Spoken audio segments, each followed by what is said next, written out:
Les autorités du conservatoire.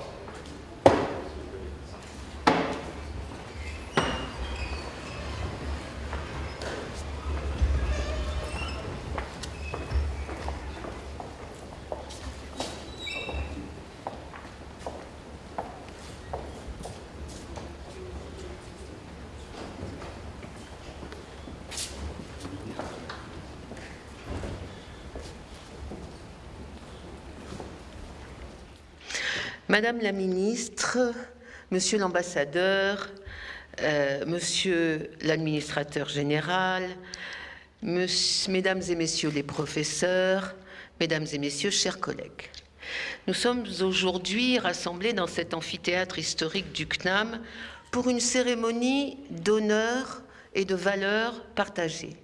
Et avant d'ouvrir formellement cette cérémonie, permettez-moi de vous citer un passage du discours de Jean Cocteau en octobre 1955, lors de son discours de réception à l'Académie française. Je cite : « Il faudra que j'évite de m'endimancher en paroles, ce vers quoi nous pousse inconsciemment un lieu historique et l'intimidante allure de notre costume. » Et donc, mesdames et messieurs, je vais essayer de ne pas m'endimancher en paroles, mais néanmoins, je vais ouvrir cette cérémonie avec beaucoup de bonheur et énormément de fierté. Le titre de docteur honoris causa, comme vous le savez, est une invention américaine et très souvent, il arrive aux États-Unis d'œuvrer pour la paix et la concorde universelle. Pas toujours, mais très souvent. Le maréchal Joffre, d'ailleurs, fut le premier Français à obtenir le titre de docteur honoris causa d'une université américaine en 1917.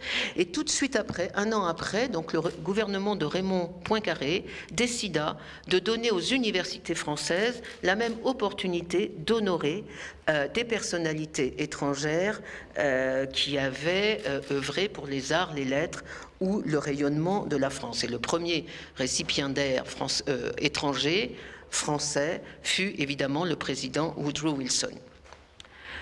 Grand établissement d'enseignement supérieur, le CNAM a, depuis 1994, cette possibilité, je cite, d'honorer des personnalités de nationalité étrangère en raison de services éminents rendus aux arts, aux lettres, aux sciences et techniques, à la France ou à l'établissement qui décerne le titre. Depuis donc cette date de 1994, 11 personnalités ont reçu le titre de docteur honoris causa du CNAM et je vais citer rapidement les noms de cette famille à laquelle vous allez aujourd'hui vous associer. Monsieur Robert Solow, économiste américain, Monsieur Ismaël Serageldine, égyptien, directeur de la bibliothèque alexandrine, Monsieur Alain Altshuler, professeur de politique urbaine à Harvard, Monsieur Vukan Vucic, professeur à l'université de Pennsylvanie, Madame Irina Bokova, bulgare, première femme à avoir le titre docteur honoris causa du CNAM en tant que directrice générale de l'UNESCO, Monsieur Howard Baker, figure emblématique de la sociologie internationale américaine, Monsieur Andrea Bruno, architecte de l'UNESCO, conseiller pour la restauration du musée des arts et métiers, Monsieur Hassan Al-Awada, avocat et professeur de droit, cofondateur du centre du CNAM au Liban, Monsieur Kofi N'Guessan, directeur général de l'Institut national polytechnique de Côte d'Ivoire, Monsieur Abdeljalil Lajomri, Maroc, secrétaire perpétuel de l'Académie royale du Maroc, et le dernier en date, M. Macky Sall, président de la République du Sénégal. J'ai dit tout à l'heure des personnalités étrangères. En fait, elles ne sont étrangères que parce que la loi nous oblige à n'accorder le titre de docteur honoris causa qu'à des personnes de nationalité non française. Mais ces personnalités ne nous sont en rien étrangères. Au contraire, elles nous sont intimement proches par les principes, par les valeurs, par les cultures que nous partageons. Et ce titre de docteur honoris causa leur est accordé parce que nous nous reconnaissons en elles et parce qu'elles se reconnaissent sans doute en nous. Les implantations du CNAM, d'ailleurs, à l'étranger, témoigne de la vocation de pont de culture, pont d'éducation que le CNAM essaye de développer partout dans le monde où il est implanté. Je rappelle rapidement que le CNAM forme en effet chaque année 8000 auditeurs à l'étranger, en particulier au Liban, au Maroc, en Côte d'Ivoire, à Madagascar, en Chine et bientôt au Sénégal et en Tunisie. Mesdames et messieurs, ce sont aujourd'hui 2 femmes, donc vous serez 3 femmes dans la famille des docteurs honoris causa du CNAM. Ce sont aujourd'hui 2 femmes remarquables, 2 personnalités très différentes, mais également exceptionnelles, que le CNAM a chargé d'honorer de ce beau titre de docteur honoris causa. Madame Yam Yared, poète, romancière, nouvelliste, libanaise, et Madame Marie-Monique Razoa Zananera, ministre de l'économie de Madagascar. Pardon ? Pardon. Ministre de l'enseignement supérieur. Il fallait bien que je fisse une erreur. Donc, c'est un grand privilège pour moi, vraiment, donc, de vous accueillir, de déclarer ouverte cette cérémonie, en laissant le dernier mot, cette fois, à Victor Hugo, qui, mieux que quiconque, connaissait la valeur précise des mots singuliers et pluriels. Je cite. « On dit de moi que je suis un homme bizarre et que j'ai le goût du singulier. C'est vrai. Toutes les fois que je songe à ces mots, liberté, grandeur, dignité, honneur, je les préfère au singulier qu'au pluriel. Merci beaucoup et je déclare ouverte cette cérémonie.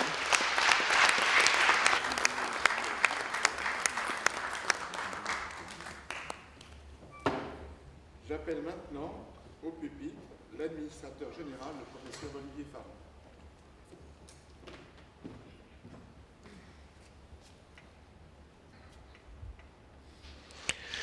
Madame la ministre, cher Yam Yared, monsieur le recteur, cher Jean-Paul, mesdames et messieurs les représentants des ambassades de Madagascar et du Liban, mesdames et messieurs les élus, mesdames et messieurs les professeurs, chers amis, mesdames et messieurs. Cher Yam Yared, vous êtes né à Beyrouth au milieu des années 1970 dans une famille chrétienne orthodoxe. Écrivaine, vous avez publié 3 recueils de poésie qui vous ont valu de nombreuses invitations dans des festivals. Votre premier recueil, Reflet de lune, vous a valu la distinction de l'ordre de la Pléiade et la médaille d'or aux Jeux de la francophonie à Ottawa en 2001. Vous vous êtes imposée comme une écrivaine libanaise de langue française reconnue, vivant dans une ville très chère au CNAM, à Beyrouth, pour y achever actuellement votre 5e roman.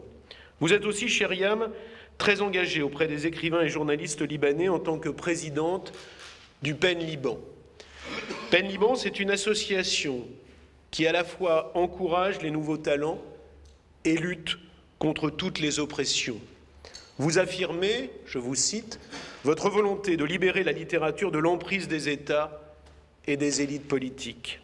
Cette mobilisation renvoie à votre passion à questionner les enjeux de votre pays, le Liban, et plus largement de tout le Moyen-Orient. Vous le faites avec et par la langue française. Vous le faites car vous rappelez avec force que vous venez d'un pays où la pluralité est richesse et les frontières linguistiques autant d'aberrations. Comme l'a rappelé le président de la République à l'Académie française, l'avenir de notre langue, c'est cette ouverture sur le plurilinguisme. Dans votre dernier roman paru, Tout est halluciné, vous mêlez d'ailleurs des mots d'arabe au français, signe de cette identité libanaise plurielle que tout votre parcours incarne. Votre parcours, il démarre par des études de sociologie et de théâtre à l'université Saint-Joseph de Beyrouth. Mais vous décidez très rapidement de consacrer votre vie à la littérature. Vous faites des arts votre métier et ce n'est que justice que le conservatoire vous rende hommage. Vos recueils de poésie sont marqués par l'effroi que suscite la violence de la guerre. Et puis, en 2007, vous choisissez une autre voie, vous publiez votre premier roman, L'Armoire des ombres, un appel vibrant à la libération des femmes. Mona, refuse de se soumettre. Elle décide d'élever seule son enfant et de préserver son intégrité physique et morale contre toutes les pressions. Votre travail est unanimement salué. Le prix Première, le prix de la radio belge, une bourse d'El Douka et, c'était une évidence, le prix France-Liban en 2007. 2009, c'est l'année de Sous la tonnelle. Grâce à tout votre talent, vous montrez combien une famille arménienne révèle l'opposition entre deux modèles féminins. Autant la grand-mère est une femme accomplie et libre, autant la narratrice est ligotée par la tradition et l'autorité paternelle. Mieux que quiconque, vous savez raconter les femmes qui osent, les femmes qui réussissent à exister dans un monde qui leur assigne un seul rôle, celui d'être mère. Sous la tonnelle vous vaut de nombreuses reconnaissances. Les prix Phénix et Richelieu sont autant d'incitations à aller de l'avant. À propos de votre troisième roman, intitulé La Malédiction, le Canard enchaîné écrit que vous êtes une femme en rébellion. Oui, Yam, vous êtes une femme en colère, pour reprendre les mots de la grande féministe algérienne Wassila Tamzali. La malédiction, c'est celle d'être née femme face au patriarcat. La malédiction, c'est celle d'un Liban enfermé dans un repli communautaire. Vous brossez un portrait au vitriol d'une société enfermée sur ses certitudes. Vous établissez un parallèle terrible, mais un parallèle magistral, entre le corps des femmes et le Liban. Tous les deux sont exposés aux violences des autres, tous les deux sont niés, tous les deux doivent être protégés. Pour vous, le Liban est un État abandonné, et vous nous interpellez, nous Français, nous Occidentaux. En 2012, d'ailleurs, vous écrivez avec Naïla Hachem, infirmière de la Croix-Rouge, Comme s'il oublie, un ouvrage traitant de l'engagement humanitaire au Liban.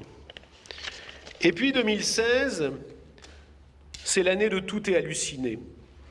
À travers cette fresque familiale, vous confrontez le lecteur au sort des chrétiens, à la cause palestinienne, au printemps arabe, aux dictatures.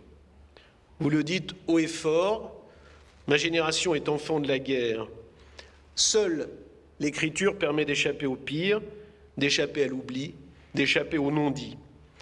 C'est pour toutes ces raisons que le Conservatoire a fait de vous l'une de ses premières artistes invitées en résidence en 2016. Le 8 mars 2017, pour la Journée des femmes, dans ce même amphithéâtre, vous avez fait une très belle conférence sur les discriminations faites aux femmes dans votre pays. Et ce n'était que justice que le conseil d'administration, présidé par Nicole Nisotto, que je salue pour sa brillante intervention qui a démarré notre cérémonie, vous a reconnu aujourd'hui. Vous avez montré lors de cette conférence qui s'est tenue ici même, dans ce même amphithéâtre, la difficulté des chemins de l'émancipation. Ces chemins, nous avons tous envie de les emprunter avec vous, cher Yam. Aujourd'hui, c'est en définitive votre courage que nous saluons. Un courage qui passe par l'usage de mots crus, mais jamais racoleurs, par l'usage d'une écriture sans concession, comme le sont les femmes de vos romans. Aujourd'hui, c'est donc une artiste engagée pour que les lignes bougent, pour que les destins changent, que nous saluons toutes et tous collectivement. Merci beaucoup.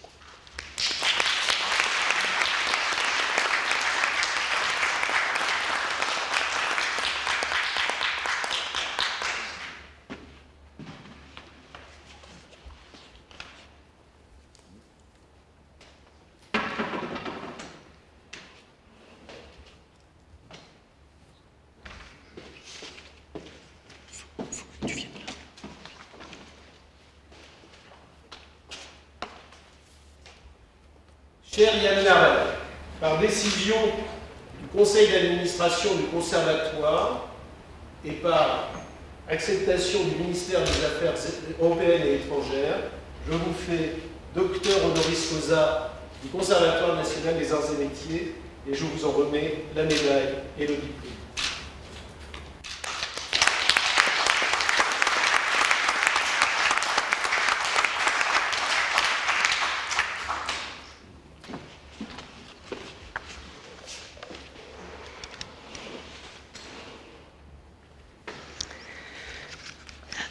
Alors bonjour à toutes et à tous. Voilà, j'ai préparé un texte justement parce que c'est toujours mieux d'avoir un texte quand on est ému. Donc je voudrais tout d'abord dire merci pour l'honneur que vous me faites d'être ici parmi vous, au sein d'une institution aussi fondamentale que le CNAM.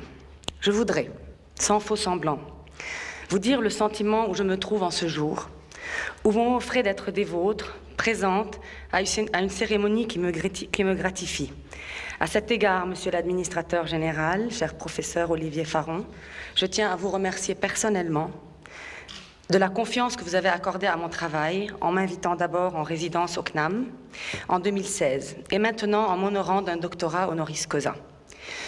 Je vous avouerai avoir eu du mal au début à y croire, peut-être parce que je viens d'un autodidactisme dont j'ai parfois eu honte, un peu, dont il m'arrive d'être fière, avant de savoir qu'il m'aura offert une incroyable liberté et la chance de devenir ce qui m'anime.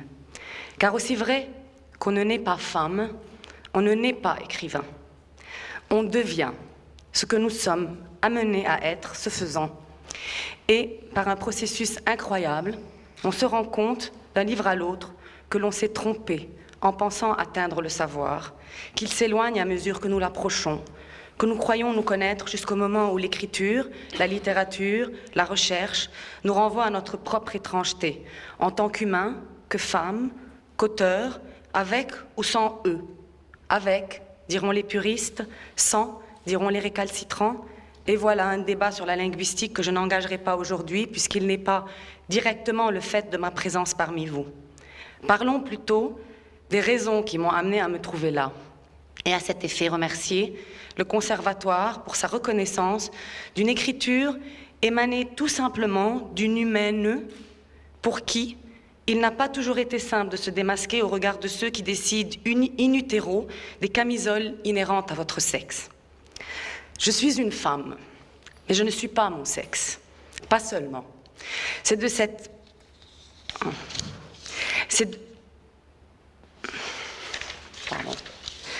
cette insurrection, comme de toutes les autres, qu'est née mon écriture.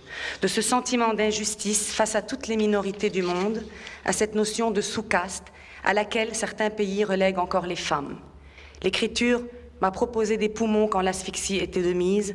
Voilà que votre institution m'offre l'hospitalité aux côtés des mathématiques, de la physique, des technologies, de la mécanique des fluides, de l'astronomie, des économies, des économistes, des chimistes, du bâtiment, des énergies, de l'industrialisation et de tant d'autres sciences et techniques. Mais aussi et surtout offre-t-elle l'hospitalité à la littérature, à la poésie, à la langue, à la créolité du monde, c'est-à-dire aux déchirures des mots et aux tentatives de réparation que permettent les œuvres littéraires, prouvant par là qu'il est possible d'allier l'autodidactisme à une passion née de la réfraction du monde, sa violence, sa noirceur, l'injustice dont il est à la fois coupable et victime. Une phrase d'Einstein me vient en mémoire, tandis que j'écris « Tout ce qui n'est pas a priori absurde est sans espoir ». Peut-être qu'écrire découle de cet a priori-là, peut-être en est-il des scientifiques comme des écrivains devenus artisans de la pensée à force de s'obstiner à croire qu'à partir de l'absurde, il est possible de façonner des portes avec des mots. Ce doctorat est-il un risque, au vu du cursus atypique qui est le mien?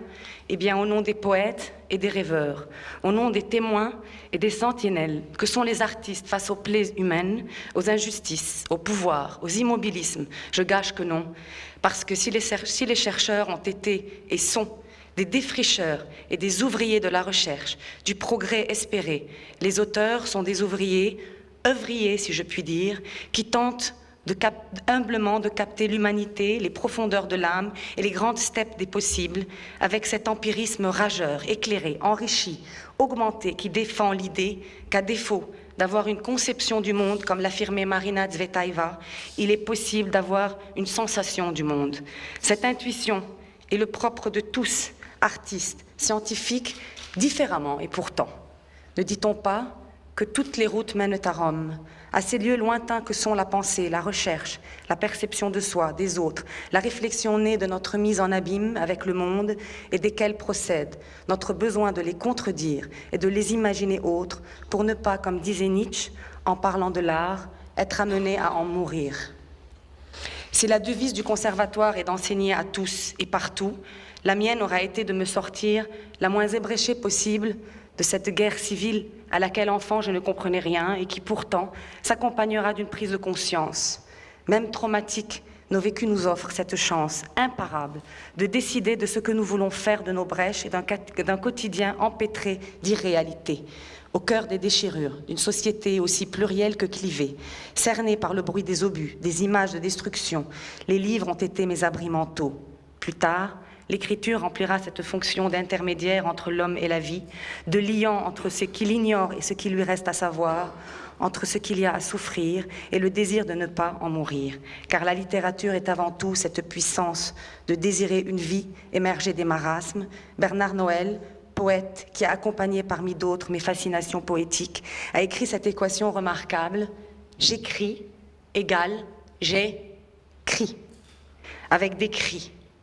Avoir des cris et les prêter à la mise en demeure d'un monde en déficit de mots, telle est la fonction des poètes désireux d'appréhender le mal comme faisant partie d'une humanité commune, de l'approcher avec la même humilité que celle avec laquelle nous admirerions un tableau, un chef-d'œuvre, sans verser dans une esthétique morbide des tréfonds de l'âme humaine, tenter surtout de ne juger ni les bourreaux ni les victimes en cherchant dans le cri ce qui condamne et ce qui sauve. C'est cela, me semble-t-il, la fonction de l'écriture, en tout cas le rôle qu'elle aura joué à un âge adolescent, où les conflits m'incitaient à prendre parti trop vite. Elle m'a offert ce déplacement vers tous les possibles, vers une littérature qui m'est apparue dès les premières lectures, des romans qui m'ont marqué, comme la seule preuve palpable de nos mutismes, du braille qui est en nous, de ces multiplicités inhérentes aux douleurs, c'est dire, tout un programme. Tais-toi, tu ne sais rien, tu n'étais pas là, me disait-on. Essayez d'interpeller la mémoire de ceux qui portent des stigmates de guerre et vous verrez qu'on vous relèguera au silence au prétexte que vous ignorez tout de la souffrance et de la guerre. Plus mon entourage s'interdisait de m'expliquer les tenants et les aboutissants du conflit, et plus j'ai voulu savoir. Désobéir, c'est chercher, disait Victor Hugo. Écrire aussi, c'est désobéir. C'est excaver cette impossible vérité à main nue, les mots à bout portant. Je voulais tout savoir de la destruction profilée à la télé, des discussions des membres de la famille inquiets pour le devenir du Liban, de la Palestine, de la présence syrienne, onusienne, américaine, de toutes ces présences aussi multiples que la douleur dont on voulait me protéger pour me manipuler par défaut. M'empêcher surtout d'aller chercher ailleurs une autre version à l'histoire, insinuant par là qu'une bonne douleur bien solide validerait la diabolisation du camp adverse. Il n'y a pas de douleur. Il y a une superposition de plaies aussi friables que ces châteaux de cartes que nous prenons pour des paix. Il n'y a pas de paix, mais des guerres en sursis, aussi bien dans ce Moyen-Orient compliqué que dans cette Europe en apparente tranquillité. Mon enfance a été politique. Je la voulais littéraire, espérant inconsciemment échapper à ma contemporanéité en plongeant dans celle des autres. Il y a dans la lecture une action presque coupable d'un déni de présent, pas dans l'écriture, qui est, me semble-t-il, une métaphore compressée du temps. Elle nous jette dans le présent, dans l'avenir, avec le passé pour terreau, le nez dans notre condition. À l'époque, je lui conférais des pouvoirs d'envoûteuse, presque surnaturels, n'hésitant pas à la sacraliser. 20 ans plus tard, vous comprenez qu'elle a été votre folie la plus lucide et l'antidote aux démences collectives. C'est de ce délit-là de la folie que les écrivains sont coupables, car il faut être un peu fou pour se battre contre les dictates des ordres politiques et réfuter leur impact sur la liberté de repenser, de compulser, d'interroger librement le monde sans être inquiété. Ce qui n'est plus offert nulle part, hélas, au vu des crispations identitaires dont nous faisons les frais. Plus jeune, je pensais que l'écriture équivaudrait à l'exil, avant de me rendre compte qu'il n'y a pas d'exil possible en dehors de notre conscience aiguë du monde et que l'exil en soi est une illusion puisqu'il n'y a pas plus hanté par la question des origines que les exilés. À l'origine de tout, il y a un exil. Naître en est un, mourir, écrire, le reste n'est que spéléologie de l'existence. J'aurais tenté ainsi, par les livres peut-être, d'appréhender nos tissus politiques, sociaux, humains, sans doute aussi compliqués pour une adolescente que l'aurait été la théorie de la relativité d'Einstein si je m'y étais intéressée. Mais il n'y avait que les mots alors, et leur cosmogénèse qui m'obsédait, leur potentiel à incarner cette pluralité de ce qu'appelait Édouard Glissant la mondialité, privilégiant ce terme à celui de mondialisation. car on ne peut naître dans la réalité d'un Babel, qu'il fût libanais ou autre, où se côtoient, pour le cas libanais, 18 communautés religieuses, et ne pas être avide d'établir des liens qui respecteraient la nature de ce divers, sans lequel il m'a semblé très vite qu'il n'y pourrait y avoir ni de littérature, ni d'espoir. Ce divers-là dont parle Glissant, social, politique ou intime, et ne pas s'inquiéter aussi pour le déficit de l'humanité, à cultiver ce qui cimente par les mots les êtres et la pensée. On ne peut naître dans un pays qu'une absence de lien, à jeter dans la guerre civile, générant jusqu'à ce jour des dissensions profondes, et ne pas être désireuse de comprendre cette complexité contemporaine où les identités nationales refont surface, où la question de l'immigration est devenue le clou des débats politiques en Europe, où les révolutions arabes ont été un cri collectif, hélas galvaudé, où les montées des fondamentalismes sont plus souvent qu'à leur tour des questions de manipulation, où l'on se préoccupe davantage d'ériger des lois qui rejettent tout ce qui nous est étranger, plutôt que de chercher un moyen de créer et d'encourager ce lien qui rendra possible la nature même de l'humanité, les métissages incontournables. Voilà pourquoi j'écris, pour tenter de comprendre nos déficits de confiance à l'égard des diversités, qui sont le fait de toute pensée qui se respecte, pour tenter aussi de réparer mon propre regard sur le monde, sans prétendre le changer, m'en rapprocher jusqu'à aimer ses fractures sociales, familiales, psychologiques. C'est tout ce qui compte au fond. Réussir à l'aimer suffisamment pour vouloir le protéger, le regarder avec une perception lucide d'un moi qui, reconstruit par ses liens, pourrait appréhender ce qui lui est étranger. Écrire, c'est aller à la recherche de ce lien, le construire, le mettre en œuvre par une langue capable d'accueillir la complexité d'une pensée accomplie, loin d'un monde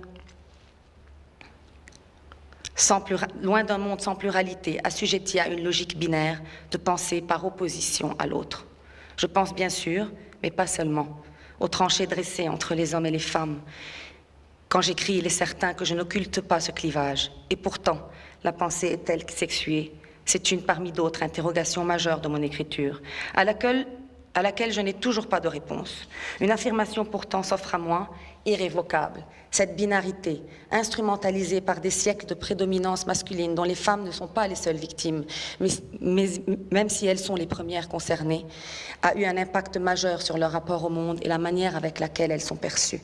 Essayer d'être une femme, du moins le devenir, de dire « je ne suis plus une fille, je ne veux plus de tutelle », on vous regardera comme un enfant désireux de passer à l'âge adulte démuni de moyens, en ayant pris soin de vous faire croire au passage que vous n'en avez pas.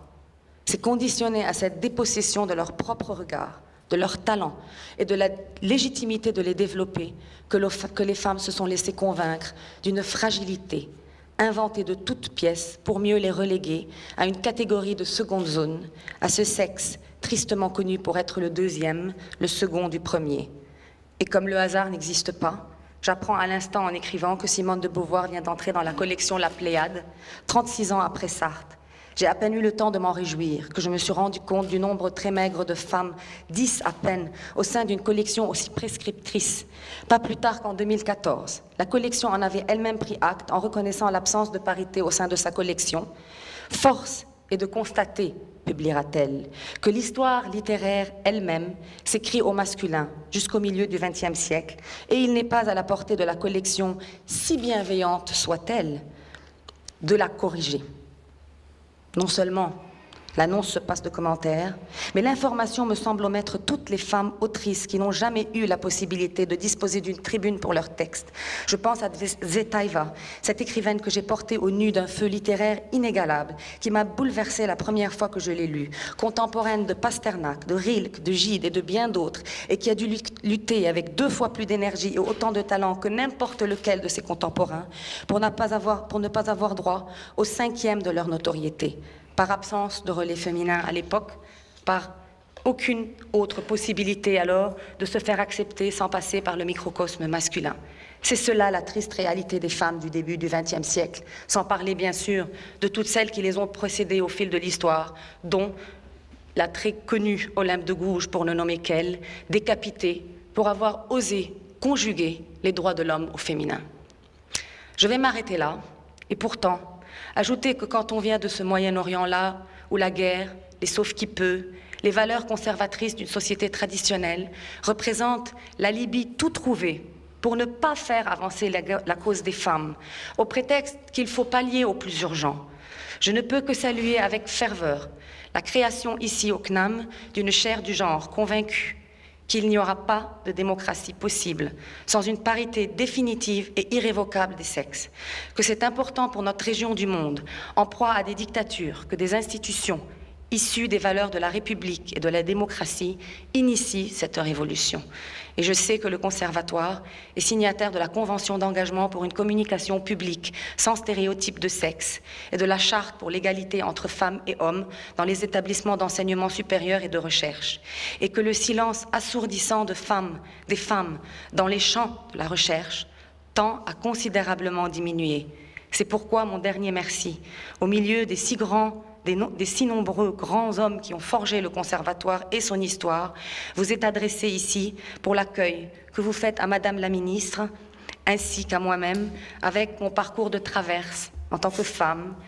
Et c'est en tant que telle que je salue toutes celles chercheuses qui, dans tous les domaines enseignés, ici, ont œuvré souvent de manière invisible et dans l'ombre au progrès, découverte et avancée de nos sociétés, mais aussi en tant qu'autodidacte, ayant cheminé hors des sentiers battus d'un cursus classique.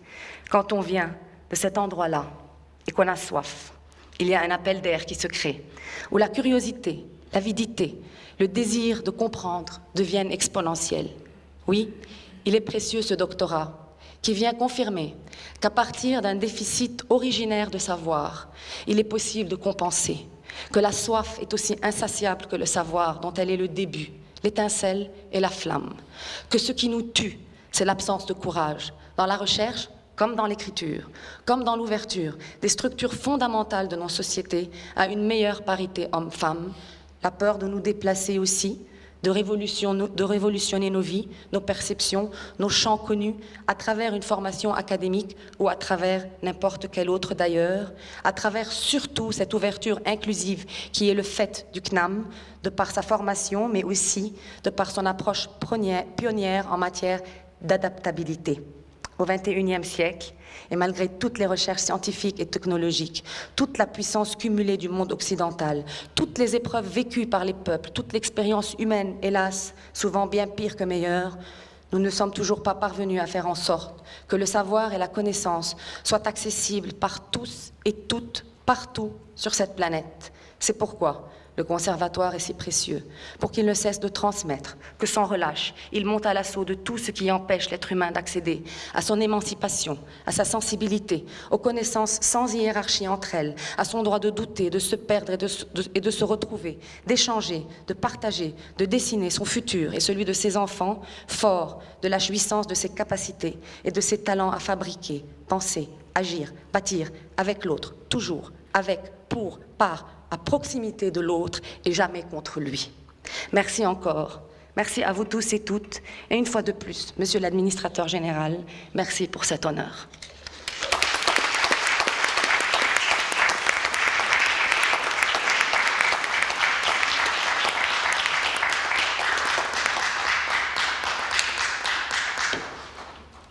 J'appelle maintenant au pupitre le recteur Jean-Paul Godemar.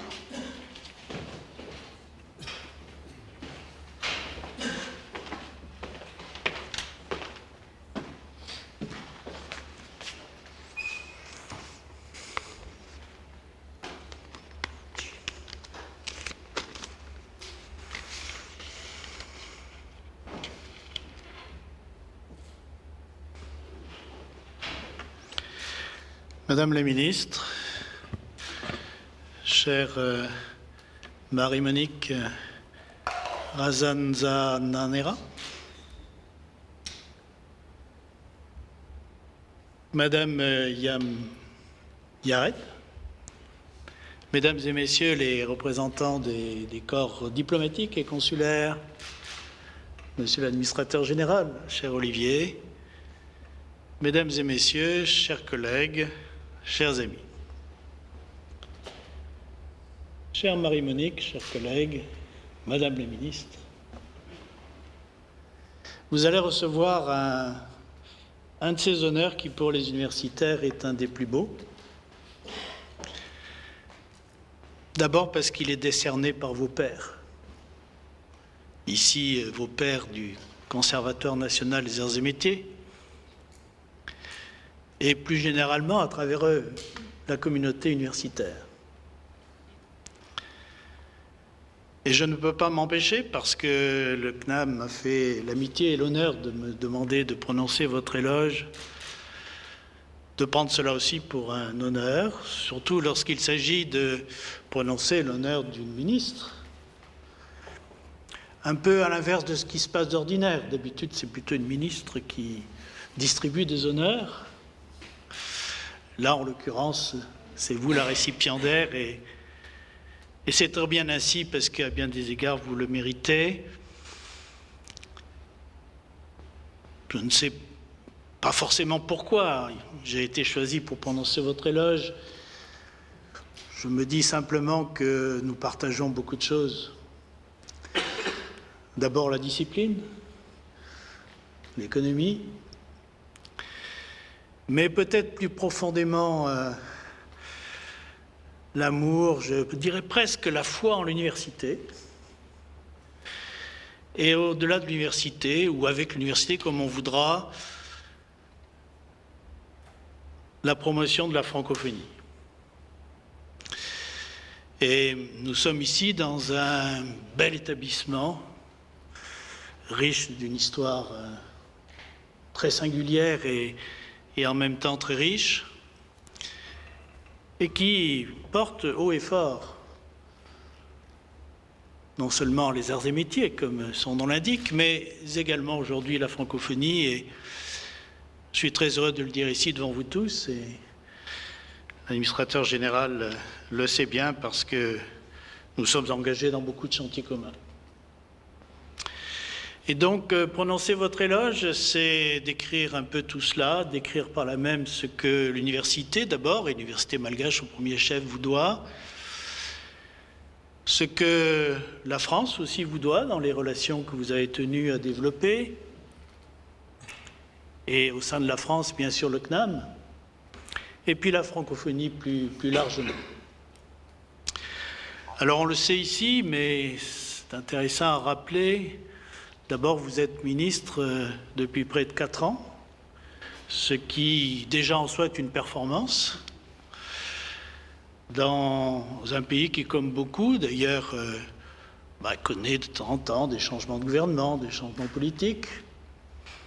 Et on sait que rester 4 ans ministre de l'enseignement supérieur dans quelques pays du monde, c'est une performance. À un moment où les universités évoluent, se transforment. Et comment ne pas le dire pour Madagascar, qui est un de ces pays, on pourrait dire, encore neuf sur le plan universitaire. Je veux dire par là où la dynamique du développement universitaire y est considérable, avec tous les problèmes que cela engendre. Comment passer d'une université et d'un tout petit nombre d'universités, pendant longtemps l'université de Antananarivo était la seule. Et puis, petit à petit, tout cela s'est disséminé sur le territoire malgache. Et vous faites partie des personnalités malgaches qui ont contribué à cet essor et qui sont ceux qui, aujourd'hui, tentent de donner aux universités malgaches tous les éléments pour qu'elles jouent pleinement leur rôle. Et c'est la première chose, évidemment, que je voudrais souligner, parce que, d'abord, avant d'être ministre, vous avez été présidente d'université, et là encore, pour une période très significative, puisque vous avez fait 2 mandats de 3 ans, avec cette singularité, d'ailleurs, c'est que vous avez fini votre 2e mandat tout en étant ministre. Vous avez cumulé ces 2 fonctions, ce qui n'a pas forcément été très simple, mais en tout cas qui montre aussi la confiance que les autorités de votre pays vous font et vous en faites dès ce moment-là. Vous étiez présidente de l'université de Fianarantsoa, et comment d'ailleurs ne pas souligner que c'est votre ville, une ville à laquelle vous êtes très attaché. Je crois savoir qu'en malgache, Fianarantsoa, ça veut dire là où on apprend le bien. Quelle magnifique dénomination pour une ville, mais plus encore pour une université. Je dirais c'est tout un programme universitaire, là où on apprend le bien. Je pense que beaucoup d'universités aimeraient être baptisées de la sorte. J'ai tendance à penser, dans ma confiance solide en l'université, que toutes les universités pourraient s'appeler ainsi, devraient s'appeler ainsi. En tout cas, c'est le cas de Fianarantsoa, une ville dont j'ai appris qu'elle avait été fondée par une reine, il y a déjà un certain temps, mais une ville jeune, 1831, ai-je appris, la reine Ranavalona. Et parmi les caractéristiques de cette ville, c'est d'avoir été créée pour être la capitale du sud de Madagascar, d'être souvent considérée comme la capitale intellectuelle du pays, et ce qui n'est pas sans importance à mes yeux, d'être aussi la capitale du vin malgache. Ce qui d'ailleurs établit une nouvelle fois une corrélation que l'on peut trouver dans beaucoup de pays entre le fait de faire du vin et d'être un haut pôle scientifique. Beaucoup de pays, il y a une corrélation très forte entre la cartographie du vin et la cartographie des sciences, au sens large de ce terme. Et de ce point de vue, je dis ça pour mon ami Olivier, il y a beaucoup de points communs entre Lyon, me semble-t-il, et Fianarantsoa à Madagascar, beaucoup de relations qu'on pourrait établir en s'amusant peut-être, mais aussi plus fondamentalement. Alors cette ville, et c'est l'université de cette ville que vous avez présidée pendant autant d'années, eh bien cette université aujourd'hui, c'est une des grandes universités malgaches, 18 000 étudiants, quelque chose comme ça. Je m'exprime devant la vice-présidente de l'université qui me corrigera si je dis des bêtises. 15 établissements, évidemment un grand nombre d'enseignants et de personnel. Et donc une de ces universités qui aujourd'hui compte sur la carte malgache. Et cette université, Madame la Ministre, évidemment, vous la connaissez mieux que personne. D'abord parce que vous êtes originaire de cette ville, vous avez fait vos études secondaires. Vous l'avez fait quand même une infidélité à cette université en allant faire vos études en Antananarivo. Mais pourrez revenir très vite. Pourrez venir très vite et pourrez parcourir, on peut dire, presque tous les échelons de la carrière universitaire. Vous y commencez par des fonctions techniques de contrôle de gestion, ce qui n'est pas sans intérêt pour quelqu'un qui deviendra président plus tard. Et puis vous franchissez tous les grades, le doctorat, maître assistant, maître de conférences, professeur, doyen et, in fine, présidente. Et une des premières raisons qui vous vaut sans doute d'être ici, c'est l'action que vous avez conduite à la tête de cette université, dont vous avez porté le développement ces dernières années, en tout cas jusqu'à ce que vous soyez ministre, mais je n'ai aucun doute quant au fait que la continuité est assurée, en la développant, en faisant naître d'autres composantes, parmi les plus récentes, je pense à l'installation d'une fac de médecine, je pense à l'installation des instituts supérieurs, l'Institut sur la Terre et l'Environnement, l'IST, que connaît bien le CNAM, pour avoir un partenariat avec elle. Et donc ce choix d'être aussi engagé, je dirais, dans la voie universitaire, c'est probablement la première des raisons qui vous vaut d'être ici, parce que je suis certain que le CNAM est sensible à ce qu'a été votre action avant même d'être ministre à la tête de cette université. Une action d'abord comme scientifique, spécialiste de l'économie de l'environnement, et peut-être à travers ça, ce que vous avez fait à la fois comme président d'université et ensuite comme ministre, en comprenant en particulier l'importance de la recherche scientifique. Et dans un pays comme le vôtre, neuf, comme je l'ai dit, sur le plan universitaire, c'est absolument essentiel. Parce que nous savons tous très bien qu'on peut vouloir tout le bien possible à l'enseignement supérieur, mais s'il n'est pas adossé à une recherche scientifique forte, eh bien, il ne peut pas avoir la qualité requise. Ça, je crois que vous faites partie des personnalités qui l'ont comprise. On sait d'ailleurs le chemin qui reste à faire à Madagascar. Je cite souvent les chiffres qui caractérisent les politiques publiques d'enseignement supérieur et de recherche à Madagascar. J'ai eu le grand honneur d'en discuter récemment avec le président de la République malgache, et on sait à quel point le chemin reste encore long, et la raison pour laquelle des personnalités comme vous, qui se battent sans cesse pour cela, sont à ce point importantes.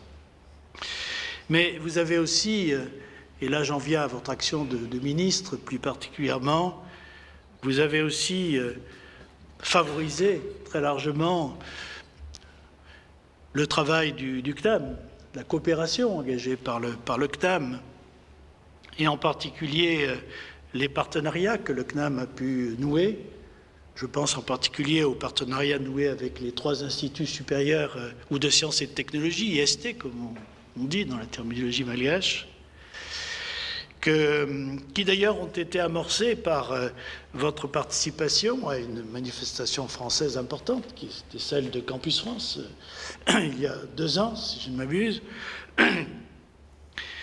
Et puis, comme ministre, vous avez également porté cet accord, ce partenariat entre le CNAM et votre ministère de l'Enseignement supérieur et de la Recherche sur des sujets qui sont à mes yeux parmi les plus essentiels dans beaucoup de nos pays francophones, qui sont les sujets de l'employabilité des jeunes, qui sont le sujet du développement des compétences de tous nos personnels et des milieux professionnels plus généralement.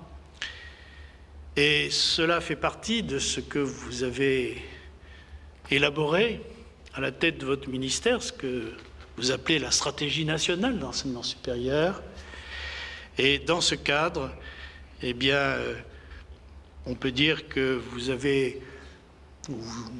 êtes à l'origine de processus sans doute très importants pour votre pays, inspirés en partie de l'expérience française, et dont le CNAM est à bien des égards un porteur éminent: développement des formations à distance, développement de la validation des acquis de l'expérience, développement des acquis professionnels de façon générale, c'est-à-dire la façon de transformer une expérience en diplôme et donc en reconnaissance formelle de cette expérience.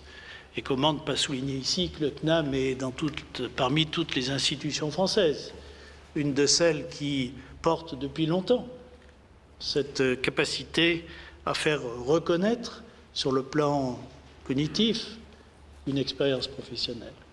Et donc cette initiative que vous avez prise de transposer, de trouver une forme adaptée à la réalité malgache de cette expérience me paraît particulièrement intéressante. Et à cet égard, comment ne pas souligner vos liens avec la France et par là même les partenariats que, quand vous étiez à la tête de votre université, et j'imagine encore aujourd'hui comme ministre, vous encouragez beaucoup de liens avec Lyon, notamment, j'y reviens, que ce soit l'université lyonnaise ou l'École nationale des travaux publics, qui est un de vos partenaires également importants, l'IRD également, mais aussi la Savoie, Dijon, peut-être là aussi le caractère œnologique de Dijon, il n'est pas étranger à Fianarantsoa, a-t-il joué. Et puis comment ne pas poursuivre en évoquant votre lien avec l'Agence universitaire de la francophonie, agence à laquelle le CNAM également appartient, mais à laquelle votre université appartient, et vous-même, vous avez joué un rôle éminent que je veux ici souligner parce que, évidemment, il me tient à cœur, mais je crois qu'il éclaire d'un jour très important aussi le sens même de la distinction qui vous est remise aujourd'hui. Parce que dans cette francophonie, vous êtes engagé depuis longtemps, vous avez installé dans votre université, un des premiers campus numériques francophones partenaires, qui d'ailleurs depuis vole de ses propres ailes.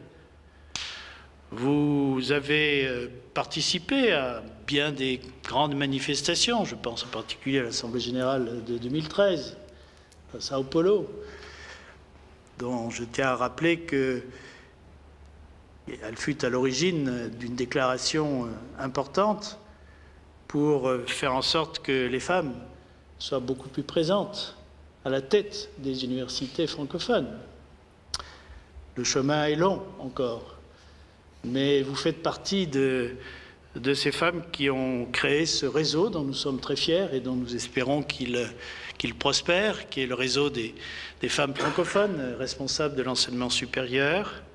Vous faites partie de ces femmes qui l'ont porté. Des fois récentes où nous sommes rencontrés, d'ailleurs, c'était à Moncton, vous vous souvenez, au Nouveau-Brunswick, pour un des plus récents colloques l'année dernière de ce réseau.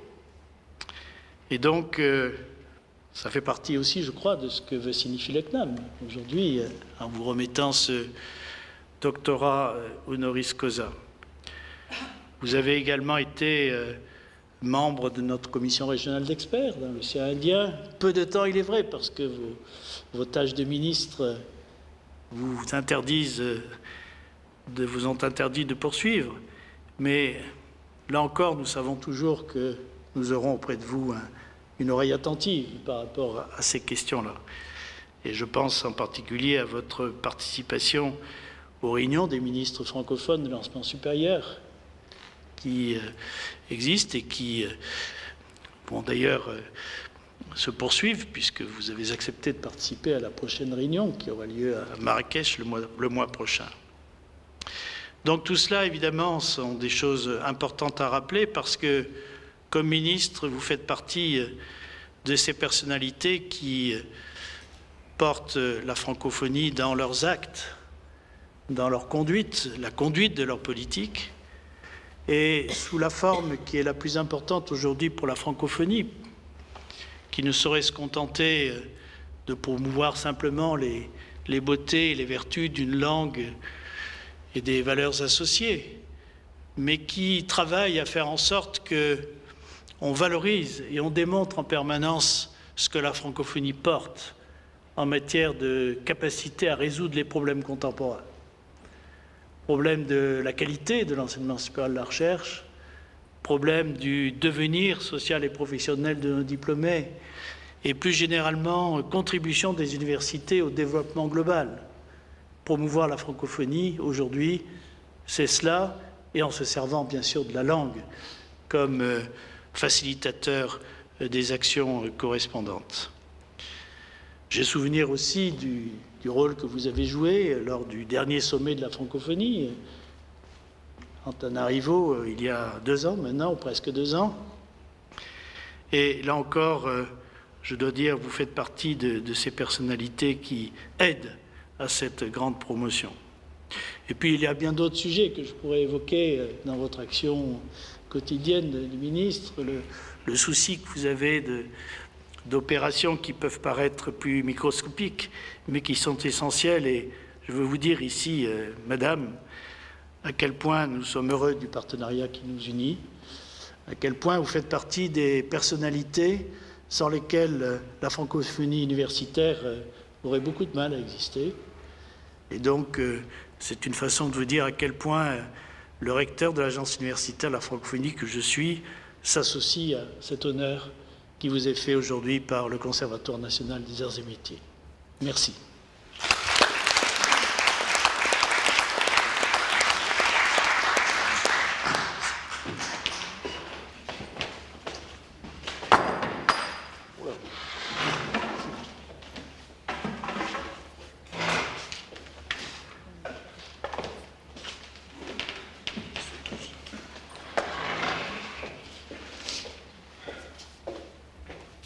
Madame la ministre, Marie-Monique Razoa-Zananira, par décision du conseil d'administration du conservatoire, validée par le ministère des Affaires européennes et étrangères, je vous fais docteur honoris causa du conservatoire et je vous en remets la médaille et le diplôme.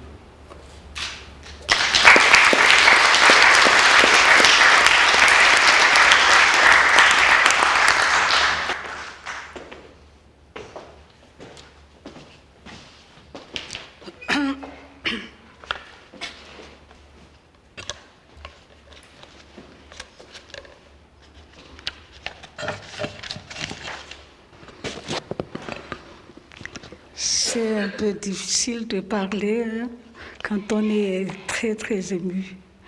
Mais il faut bien parler. Donc, monsieur l'ambassadeur du Liban, si je ne me trompe pas, monsieur le professeur Jean-Paul de Godemar, recteur de l'Agence universitaire de la francophonie, monsieur le professeur Olivier Faron, administrateur général du CNAM, madame la professeure Nicole Nisotto, vice-présidente du conseil d'administration du CNAM, mesdames et messieurs les membres du corps diplomatique, mesdames et messieurs les membres du personnel administratif et pédagogique du CNAM, mesdames et messieurs les membres du corps professoral, chers collègues, chers invités, permettez-moi de vous remercier personnellement et au nom du gouvernement malagasy de l'honneur qui m'est fait de ce grand jour, en ce grand jour. Monsieur le professeur Jean-Paul de Godemar, je me tourne particulièrement vers vous pour vous remercier du fond de mon cœur de l'éloge que vous m'avez adressé. Soyez rassurés que cela m'a profondément touchée. Monsieur le Madame la professeure Nicole Nisotto, vice-présidente du conseil d'administration du CNAM, monsieur le professeur Olivier Faron, administrateur général du CNAM, je tiens à vous exprimer ma plus profonde et sincère gratitude pour cette remise de distinction honorifique, le titre et les insignes du doctorat honoris causa du Conservatoire national des arts et métiers.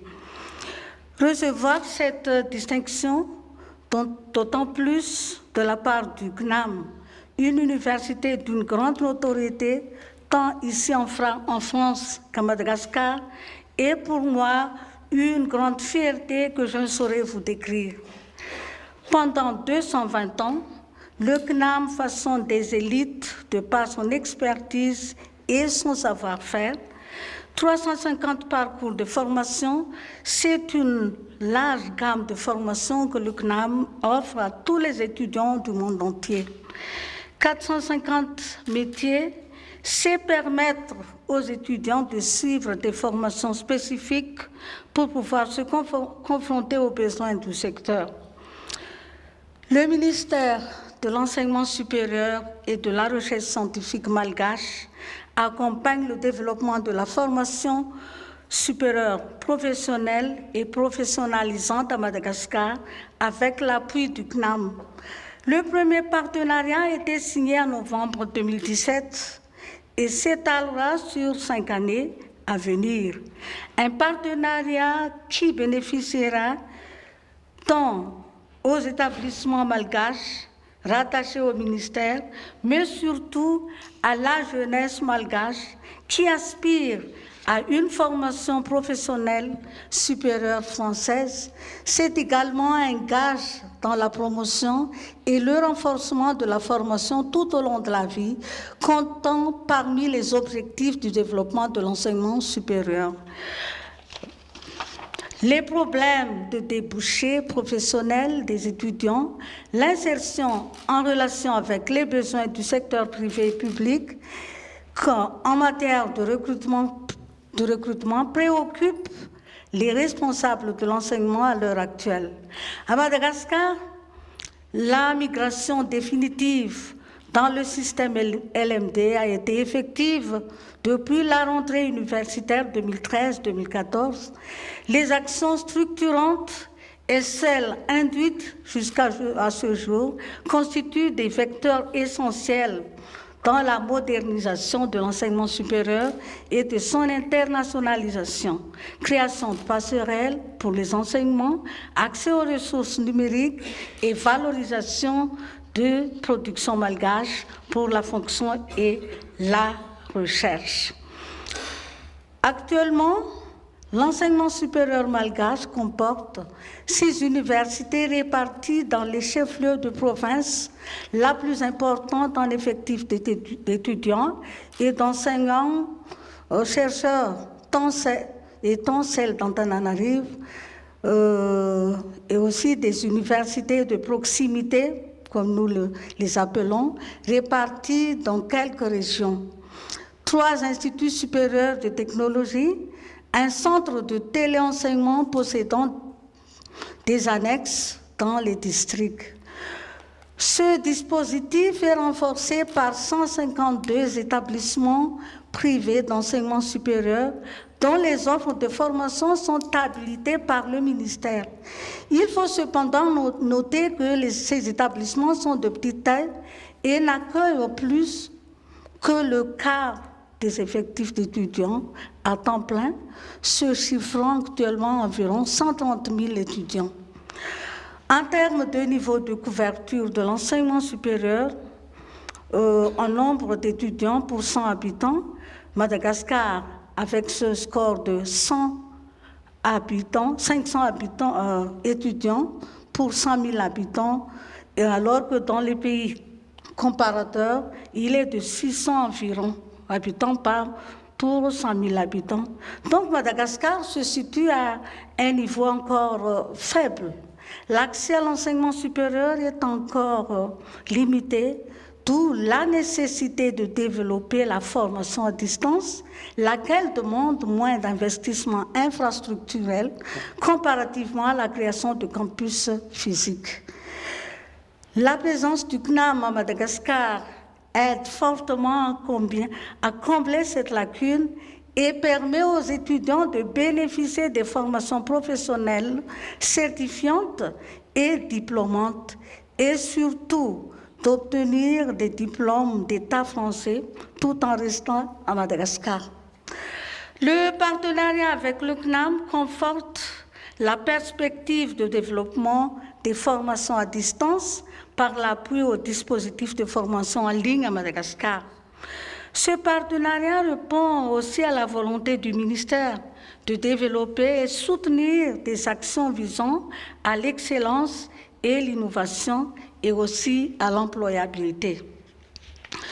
Ce partenariat s'accorde avec la politique du ministère qui repose sur la refondation de l'enseignement supérieur et de la recherche scientifique et vise à produire des cadres créatifs inspirés et inventifs dans les secteurs prioritaires pour le développement harmonieux et durable du pays. Dans ce cadre, des travaux ont été entrepris, mais beaucoup reste à faire, d'autant plus que nous sommes tous dans le même bateau pour atteindre les objectifs de l'agenda 2030, en particulier des ODD, l'ODD 4, Objectifs de développement durable numéro 4. C'est ainsi que l'harmonisation du système éducatif malgache, du préscolaire, en passant par l'éducation fondamentale, l'enseignement technique et la formation professionnelle, jusqu'à l'enseignement supérieur à travers le secteur de l'éducation, le plan sectoriel de l'éducation, PSE, a été élaboré par les 3 ministères en charge de l'éducation.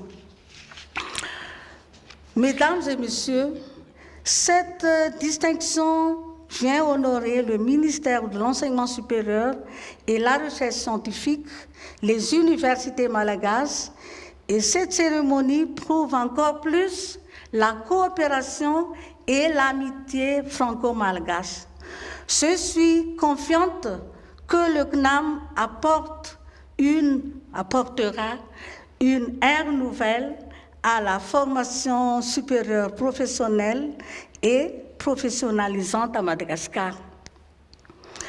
Je réitère mes remerciements à toutes et à tous et ma gratitude au CNAM, à l'AUF et à tous les acteurs dans la coopération franco-malgache. Longue vie au CNAM, Longue vie à la coopération franco-malagasy. Et voilà, je vous remercie. Je vous remercie de votre présence et de votre aimable attention. Merci. Merci beaucoup.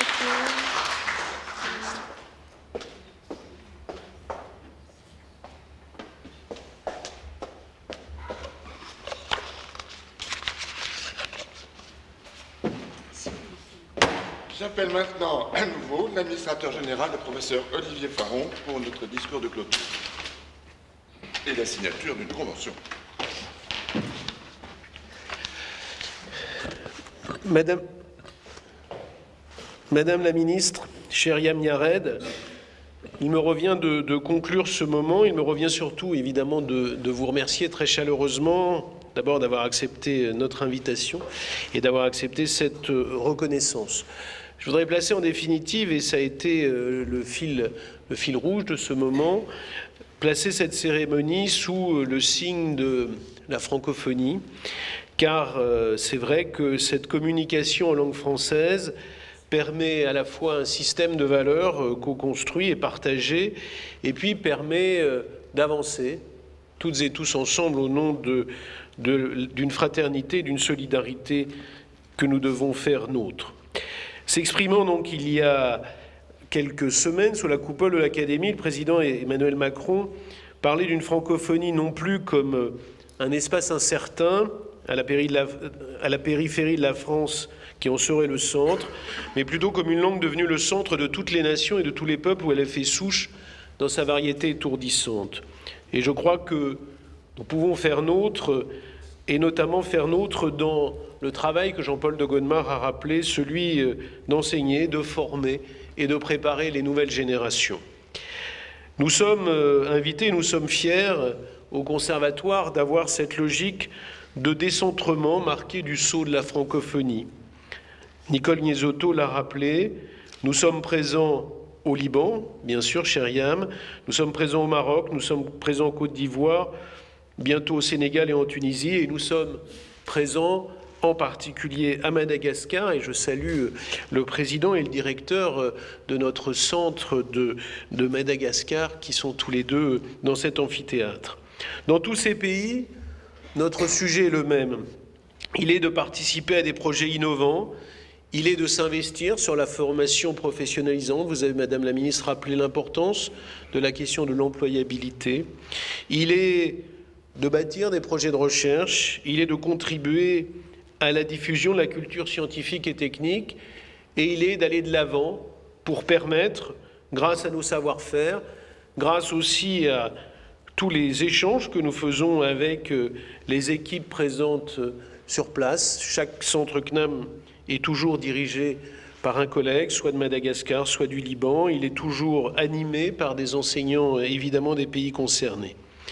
À l'occasion d'un récent voyage à Abidjan, j'ai été très frappé, et c'était quelque chose qui était tout à fait significatif, d'une initiative qu'avait fait notre partenaire de Côte d'Ivoire, l'Institut national polytechnique, en appelant des étudiants anglophones, en les immergeant dans la culture francophone pendant 4 mois, et puis après en les formant à des questions de statistiques ou à des questions qui sont liées à, notamment aux questions de big data.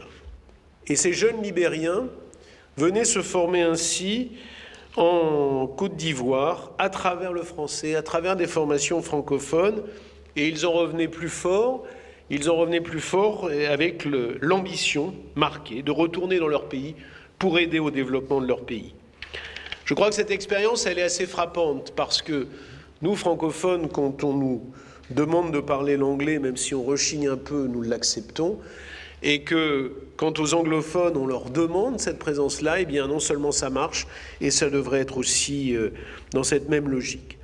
Aujourd'hui, c'est aussi un moment évidemment très important, et cette reconnaissance de 2 nouvelles femmes, j'espère qu'on ne s'arrêtera pas à 3, et il faudra aller de l'avant, 3 docteurs honoris causa, 3 femmes docteurs honoris causa, mais c'est aussi un moment important puisque nous allons signer avec Jean-Paul de Godemar, une nouvelle convention qui va nous rapprocher, cher Jean-Paul, qui va rapprocher le conservatoire, dont je salue aussi le vice-recteur, qui a une double qualité aujourd'hui, d'être proche de Madagascar et d'être proche du CNAM, si je ne me trompe pas, cher Clément.